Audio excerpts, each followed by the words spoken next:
How to remove contacts on Facebook.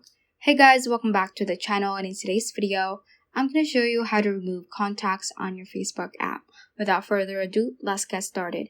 Before we head on straight to the Facebook app itself, let's first visit the App Store, or if you have an Android, just open up your Play Store, and let's go to the search bar over here at the bottom right hand corner, and type in Facebook.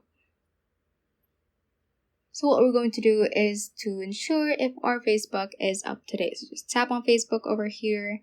And as you can see, it shows an update button. So that means that my Facebook app is currently outdated. So if you see that as well, just tap on the update button and wait for your Facebook app to be updated, as this will ensure that you will have the latest features within the app, including the feature of being able to remove contacts on your Facebook app. So assuming that I am now done updating my Facebook application, just head on and open Facebook right here.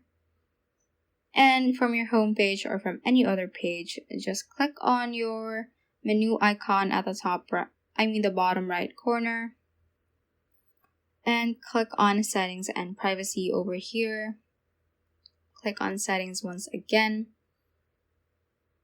And from here, you should see the search icon at the top right corner. So let's just type in contacts. And click on upload contacts over here. And as you can see, I currently have my contacts synced to my Facebook account. So if I want to remove my contacts on Facebook, just click on this toggle button right here to have it turned white. And this window should pop up. So stop continuously uploading your contacts, and any contact info you previously uploaded here will be deleted as well. So this is what we want. So just click on turn off right here, and you have successfully removed your contacts on Facebook. So that ends this tutorial. I hope this video helped you out. If it did, don't forget to like the video and subscribe to the channel. Feel free to comment any questions you may have as well. So that is all for today, and have a great day.